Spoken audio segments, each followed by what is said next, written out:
sometimes I wonder why I'm just so blessed. No bite. Like, God really just keep on blessing me, and it's not fair to you hoes. Y'all fucking it up for bitches like me. Bad bitches. Bitches with self-esteem. Yes, I indulge in talking shit. All right, guys. Welcome back to the DOSAGE podcast once again. And I'm sitting here with a special guest, Dometi. And he is a journalist for MTV. And I am so excited to have this conversation with him. Dometi, do you want to, introduce yourself a little more? Yeah. The show, MTV News Show Need to Know, airs Monday, Wednesday, and Friday on MTV Social, so on Twitter and on IGTV. And I have a really dope show coming out. I wish I could talk about it right now, but I can't until January. But it's coming out in January. But it's an investigative journalism project. Investigative, that's my type of thing. Yeah, it's real. It's dope. It's like we look at like mysterious crimes that have happened in different locales, mostly to like marginalized communities. So the first episode was in Chicago. There's another one in Utah. There was one on a Native American reservation. It's dope. And you follow me as I try to figure out and piece together what really happened. I've never seen anything like this. Wow, you're doing big things. It's dope, man. It's dope. I'm just ready for that level. But thank you so much for coming. I'm so grateful. You doing big things. Thank you for having me. me. Thank you for having your podcast. This is dope. Today, we are going to talk about dating while balancing your career and having someone that is actually on your level and having that accountability partner, and like how can, you guys add value to one another in your career, because sometimes you're dating someone and they're like complete opposite of you. Like, you're driven, you're motivated, but this person is sitting at home, right, on the couch, eating Funyuns. So it's a challenge. It's a challenge. So today we're going to talk about having that partner that can add value to you and your career. Yeah. And my perfect example of this is Michelle Obama and Barack Obama. And how they just add value to one another, and how they, serve one another in that career area. So what does an accountability partner look like to you, somebody that you're dating? Like, what does that look like to you? Looks like balance. I think what's so dope about, like, when you look at Michelle and Barack, like, as far as what we know about them, I mean, she was his superior. By a lot Bad of people. bitch. You know what I'm saying? But by a lot of people's standards, would they think that she was dating down? So it makes you wonder, like, what are we looking at when we look at partners, right? Are we looking at their attributes? I know a lot of women date for potential, which can bite women in the ass because it can be terrible. But if you're a good judge of character, and this is what I say all the time. Like, I said this. Come on. Assessing your partner and like knowing like what they can bring to the table. Yeah, absolutely. Yeah. And so I think that's what inspired me about that relationship, because I've been in relationships before where I was on my way throughout the journey. And Did they believe in you? I feel like my partners didn't understand what the journey was. I don't want to say believe in you, because no one is obligated to believe in your vision. Like, the vision. If you dated me, you're obligated. See, I don't agree with that. I don't agree with that necessarily. You know what I'm saying? But they should just understand your ability to carry out a vision. Yes. I don't know what this podcast thing Diamond is doing. I don't know what's going on, but I know when my baby puts something together, she does it well. So I'm going to support that. Right. So, support the character of the person, whether or not you believe or understand the vision. You know what I'm saying? So like, I think that's like the crux of it. So balance, like finding a person who can balance you out and understand like the character of who you are and complement that. Yes. So do you think that comes into dating someone who is kind of like in the same field as you, or dating someone who has the same, dreams, goals, and motivation as you? Like, man, if I knew the answer to that, I'd be married right now. I don't know, goddammit. I'm like, I don't know. Like, what do you think? Is it? I mean, does the person? Because I've been in different types of relationships. Sometimes it's refreshing to date somebody outside the industry, because you know, everything that you're experiencing is new to them, so you can They're vent like, about work. What's this? What's that? Right, exactly. Because this is my issue when it comes to dating and like dating men, because like you said, they don't understand like what the hell is a podcast? Like, you know what I mean? Like, they don't really understand like what I'm doing, and it becomes hard because I'm busy. Like, I'm busy. Like, I go to events, I do these podcasts, I'm always doing something, and they don't understand that. So it becomes a scheduling thing. Like, they're at the crib, and they're like, oh, she's always on the go. Like, and it becomes so has that been a challenge? And honestly becomes like a domestic thing, because they see me as a woman. So they see me as a woman who should be cooking and cleaning for them and like more in the home. But I'm out because I have to be out. Right. Right. And it's like, this is work. Like, this is work. He's looking at it like you can't. I go through the same thing. You know what I'm saying? But I think it's about, I think really what it is, sometimes it's about making your partner feel like a priority. So how well do we do, those of us who are goal-oriented, how good are we at making our partners feel like they're priorities in our life? This is why I think you should date someone who is in the same field. Not even in the same field, but someone who is goal-oriented. Like someone who is chasing something, someone who is an achiever, and someone who has goals and like dreams, and you know what I mean? This is why I think it's important to date someone who is motivated and dedicated. Me this, if you're dating someone who also has like a type A personality, who's goal-oriented, what if neither one of y'all got time for one another? Can't that create a rift in a relationship? I don't know. Or do you, or it does it, or how does it feel if you've been working all day, you've been at this event, interviewed this person? I just want to be rubbed down. And like, you come home, but your man ain't got time to rub you down because he's been doing the same thing all day. So you might want somebody who been playing video games all day. So you got energy when you come home. You know what I'm saying? Get off this podcast. Because I don't want nobody that's playing video games all day long. I want somebody who can teach me something, honestly. Like, who can tell me how their day at work was, or who can tell me what they did today. Like, you playing Call of Duty and 2K, like, that don't do shit for me. I'm just going to be honest. Well, what about, I saw that was an extreme, but what if somebody who has a 9 to 5? Oh. But at 5 o'clock, his job ends. You know what I'm saying? For an entrepreneur, your job doesn't end. It doesn't. When business hours close. So, you know, he's available at that time. Like, that might be an asset to a relationship. And I think sometimes... I just want a man who gonna stay home. Just stay home. Now you want a man who gonna stay home. You see, that's the problem. You don't know what you want. Those are the loyal men. No, honestly, I think, okay, this is what I've encountered while dating. This is what I've encountered by dating. Okay, so the men who are in the same type of field that I am in, they are honestly busy. And like, I don't get to see them as much. But the men who just like work a normal job or whatever, I see them all the time. And so which do you prefer? Do you like the busy man because when y'all finally see each other, you miss one another and, you know, you embrace is different? I feel like, I'm going to be honest, I'm sorry to all my men out there. But the men who are more in the creative lane, the men who are more like businessmen, I feel like they have more to add to me. I don't feel like a man who doesn't necessarily spend his time like in a creative space can really add anything to me. Ouch, why not? Because I don't feel like they spend their time learning. Because I think creatives spend their time learning a lot. Creators spend their time learning, researching, and like they have these different avenues. But if you're just working like, oh my goodness, I can't believe I'm saying this. But if you're just like working like, you know, a day-to-day job, I really just feel like you're doing the same thing every day. Ouch. You know they're going to drag you for I know they're going to drag me for that. The blue-collar brothers are going to drag you for this one, man. But it's the truth to me. I've seen it work both ways, though. Like, you know, I got two good examples. I got two older sisters, and both of them are career women. A dentist. Another one is has 4 degrees, has an MBA and master's in nursing, and just started her own event facility called the ICANN Collective. But her husband is a state trooper. And so when his job is done, it's done. But he has the money and the resources to invest in my sister. You know, my brother-in-law has the ability to do that. And she gets to come home and unplug from the madness of the day and just be a family woman. So, you know, for the blue collar brothers, like, it's a good balance. Okay, I take that back. To the creative female hustlers. Don't put my guys out there like that. You know what I'm saying? I'm just being honest and like what works for me. Like, it necessarily doesn't work for everybody else, but I do think that I need somebody that's in the same type of lane that I'm in because they can understand like where I'm coming from with a lot of things. Do you feel like you have to state like your needs and your expectations when you're dating someone while you're like on this career chase? Do you feel like you have to state those things?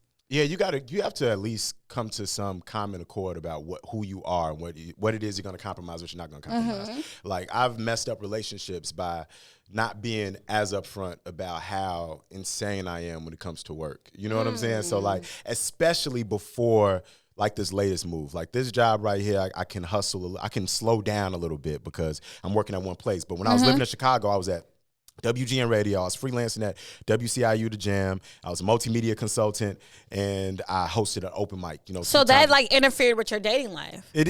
What? interfered. It ruined it. They was like, hold on. Yeah, I feel like he messing with somebody else. Yeah, you know, I was like, I'm at work. I don't have time. Like, I don't have time to cheat. You know, that's what they all say, girl. That's what they all say, girl. That's what they all say. That's what they all say. I wish I could cheat. No, I was playing. But my most recent relationship, you know, we're not together anymore. But she was a creative, and so it worked. Right. In a lot of ways. She understood. She got exactly. That's what I'm trying to say, Dometi. Don't be trying to make it seem like I'm putting down a 9 to 5. I work a 9 to 5 too. So don't do that. I know. I'm just playing devil's advocate. I'm just trolling you a little bit. But now, so I understand what you're saying, because when I was in that creative relationship, it worked. But there was a time when, you know, she questioned probably whether she was first priority. Mm-hmm. And I think priorities ebb and flow. I need to be number one. You can't be number one all the time. I need to be number one. Do you think a person can make their partner number one at all times throughout the relationship? No, I think that's unrealistic. Word. But I need to know that I have this certain position in your life. You know what I mean? Like, yeah. I know that sometimes, you know what? Because I feel like men put their relationship first. I mean, not the relationship, their career first before their relationship. And I feel like women put their relationship before their career. I think that's a fact. I think that's a valid generality, but like I want to get into why that is though, because you know if men like traditionally are thought to provide and protect and that, sometimes you don't even. Come on, speak. This dude's. Have you listened to Sir album Chasing Summer? I have not. He has a song on there called Mood, and he said, "I ain't in the mood if I ain't in my bag." And so when you feel like you don't because money is an issue with men, like they associate themselves with money. Mm-hmm. So when they feel like they don't have any money, they feel less than. And a lot of women say, you know, I don't care about how much money you have. I don't care about any of that. But I think sometimes women fail to realize all of the things they enjoy cost money. You know what I'm saying? Might not cost a lot of money. That's true. But they cost money. It costs money to entertain. So if you don't have the money to entertain a woman properly, you don't need to be in a relationship or dating. You know what I'm saying? I think, at least personally, when I was like, I agree. When I was hustling, like when I first made the transition from working corporate America and then like quit, came back home and started going into journalism. Mm-hmm. The whole year of 2013, ain't a woman alive that could tell you I dated them, because I had to get it together. I couldn't go out. You was on your grind, like you was trying to get this money. Trying to get it together. You know what I'm saying? So do you think that there can be any type of balance between like your career, your friends, your family, like yourself? Like what is the balance? Where do you find balance at? I think it's like a moving target. I think different areas of your life receive more attention depending on the season you're in. You know, so while I was shooting, I need to be number one. You gotta be but you have to make that person. If this person is 40% of your time in this season, she better get all 40% of that time. You gotta communicate openly, like, yo, right now I'm under a lot of stress doing X, Y, Z. Blah, blah, blah. This might be a good time for you to pursue that passion project you have too. How can I support you in your vision the way I'm going hard in mine? Right. And that's how we talked about this before, about being equally yoked. Like that's how you equally yoked. That's equally how you, yeah. This is why I feel like you can't date anybody who doesn't have that same drive. That same drive, that same motivation, that same dedication to something. That passion has to be there. Do you feel like you've ever had to like humble yourself because of one of your partners? Do you feel like you ever had to like downplay yourself? I ain't about to make myself small for nobody. Okay. No, I'm not. Okay. I'm not doing it because I wouldn't want my partner to do that for me. Right. Yeah. No, I don't think you should have to shrink to make your partner comfortable. Because that people who like coach you into doing that are usually manipulative people. Very much so. Yeah. Very much so. Yeah. So I've never really had to do that. If I felt like I had to, if I felt like she felt that the work was something I was cheating on her with, then that just wasn't a match. You know. So what has it looked like for you, like as far as dating? Like, have you had any success while you're chasing like this career path? Can you explain a little bit like what you do too, like as far as how it actually works? Oh yeah, as far as dating goes, I'm a multimedia consultant and a journalist. So, yes. You know, the day job is not as intense as it once was, except like when I'm shooting like a project like the linear show, the TV show that I was just talking about. That's an intense season, but I'm single right now, so I might get a call on Monday to fly to another city by Tuesday, and then we're shooting until Friday. Then I got to be in another city And then so I would definitely think you cheating. You know, or you know what I'm saying? Or you might have plans, you know, she's like, yo, you said you would be in town so we could do dinner at this time, and you feel bad constantly canceling. But what I've noticed is I usually fill those voids by figuring out how I can use my resources to invest in my woman. So like and my ex was a vocalist. And so, you know, me hosting an open mic and having met and interviewed a lot of celebrities and, you know, I put her in touch with a lot of people that helped her out. And, you know, conversely, she helped me out in a lot of ways, like, you know, by encouraging me and by, you know, patronizing my event. Like, we were partners. So even after the relationship, even relationships prior to her, like, I feel like I didn't lose anything because in those seasons, we built one another up. Even women who weren't in the industry. When I came home and had a meal ready, I know that sounds mad, like old-fashioned and patriarchal. It does. But for a bachelor who... It feels good. Feels good. Right. Like, you know, I worked a 14-hour day. I came home and I didn't ask you to. You had a meal ready. That felt good. Right. Like that, I needed that. You know what I'm saying? Replenished me. So like, I feel like I didn't lose anything in any of those relationships. So making sure I add to them. Right. Even when I'm Adding not to around, them. you know Do you what I'm feel like you are what you attract? Because I don't know if I agree with this statement, because sometimes you attract like lost souls, but in this career chasing thing, do you feel like you attract the same type of people who are chasing? This is funny. I just had a date with a psychiatrist. Really? Who explained attachment theory to me. Come on, talk. And was talking about how the way you're raised and the way you come up determines how, like, you have the different. I think there are 4 different like attachment styles. Yeah. What is it? Avoidance. And what's another one? Insecure. It's an anxiety one too. I can't remember. Something about that. I don't know it. You know what I mean? But whoever's listening, do your Googles and find out about these theories. Please. A lot of it goes back to how you were raised. So if you were raised in a household, the childhood, where you didn't receive love, or a lot of things, or maybe your mom didn't, you would have a certain type of attachment, or you might be insecure, and those things manifest in your relationships in different ways. And so I forgot the original question. What'd you say?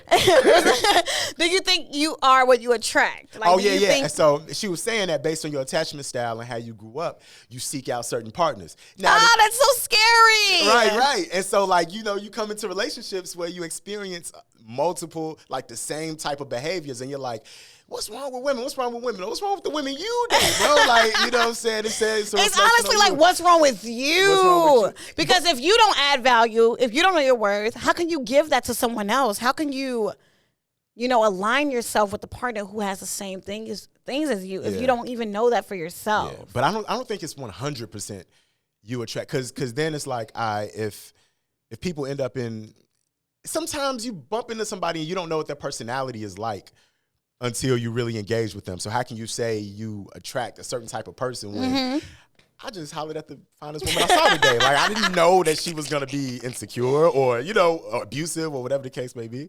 Well, when you figure that out, like, what do you do? Like, when you figure out that your partner is not as motivated as you or as determined as you, like, what do you do? Like, that's a sticky situation because I'm gone.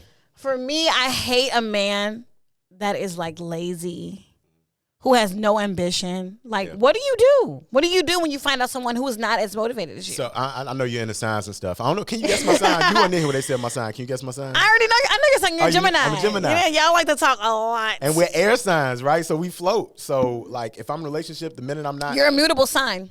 So I move around. Yes. Like, if we not yoked, then it's not. It's like, got a blast. I'm gone. I'm gone. I don't know if that's good or bad or whatever. I do that too, though. You same way? I do that too. What's your sign? Sagittarius. Okay. What are y'all like? What are y'all? We're mutable. And we like freedom. We love freedom. Yeah. Yeah. So, so that's what I do. I move around. And, like, in a relationship, you can be honest and say, yo, we're not. This isn't working for me. This isn't working, and here's why. Here are the areas where it's not working. And then you have to decide. Sometimes a relationship might require you to grow in a way you're not ready to grow yet. And you have to be honest with yourself and say, come on, I'm not going to improve in this area. Yes. I probably should be single in this season. Yes. You know what I'm saying? Yeah. Yes. I have to be honest with myself with that. Like, yo, you're not going to get better at this. You might as well. Yes. And I really agree with that, because sometimes it's like, oh my God, like, this kind of just happened to me. Like, I was working on something. Like, I was working on, like, one of my documents or something. And this dude, he was just like, what are you doing? Like, you know what I mean? Like, he didn't get what you were doing. He did not get. I'm just like, you need to go. Yeah. Because I need somebody that gets me, who understands me, who understands, like, what I'm trying to do. And, like, who understands my passion, because I'm a very passionate person, and I pour that into my work, and I do put my work first. So what would a dream relationship look like for you then? Come on with the question. Yeah. What would that look like for you? I want to be a powerful couple. Period. Like, I want us to both have our own lanes, and I want us to both be successful in our own lanes and what we do. I don't want somebody who's just like sitting around. I don't think, you know. You said that multiple times. Did you have? I said that. Did you have like boyfriends that were just sitting around or something? Let's not get. Let me do. You know, journalists be real nosy. Yeah. Why we gotta get personal? Let me get your business, man. Let me get, you know what I'm saying, was Tyrone not, you know what I'm saying, moving around enough? Like, I've encountered men who are lazy and who are codependent on women. I have encountered that. Have you been like coaxed into supporting those type of men accidentally? Like, you know what I'm saying? Like you know, you supporting his mixtape. Like you codependent, like you paying the rent. And I've been in situations that I'm not too proud of. Okay. But I want to be in a situation where my partner holds me accountable. I think that's very important, where your partner can add value and add growth to you and teach you things. I think being accountable in a relationship. Like, you said you was going to do this. Are you really going to do this? Right. You know what I mean? Like, I need somebody that's accountable, period. Yo. Because sometimes I slack and I need you to be accountable. Right. And you can't always be the strong person. And I can't always be the strong person in a relationship. So I've watched the show before, and I know people ambush you with questions. Can you ambush me, please? Is that all right? Yes. Okay, all right, listen. What if I took a poll of your exes, what would they say was I'm crazy. Difficult part of working? Yeah, dating you. You crazy? What makes you crazy? They think I'm crazy, and I tell the truth, period. I always tell the truth. So sometimes the truth doesn't sit well with some people. That's just a cool way of saying I'm mean. Crazy and mean. I tell the truth in the most like kind of harsh way, but I'm working on that. Okay. I tell the truth about them. Like, this is what you need to work on. This is what's wrong with you. And I think that's a problem with me, because I could be so hard on my partners. Damn.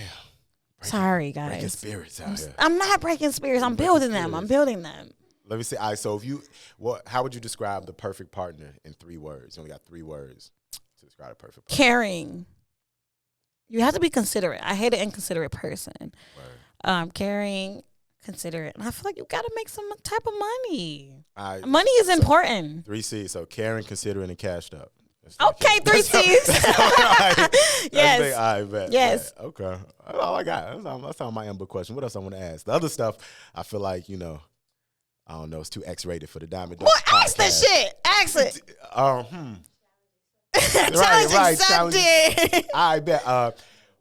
Who are better sexually? Because I seen this online. Who gives you better sex? Career men or bums?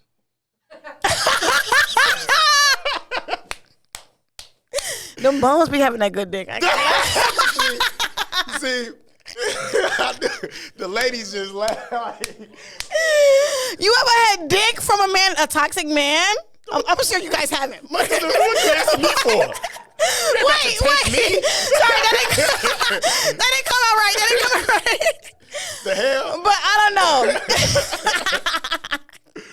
Okay, next question. No, so now we know why you ended up with Tyrone and them, because that's the Dometi, get the fuck off this podcast. Now we know. Next question. They was dicking you down. Not paying man bill. I understand what's going on. That's it. I got the answer. That's it. Next question. That's all I got. Okay, what else? Let me see. What's the inverse of the first question, right? If I ask your exes how you most impacted them and helped them, what would they say? They would say that I was a mirror to them. Period. Like, I showed them who they truly were. And would they be appreciative of that? Or? You really gotta.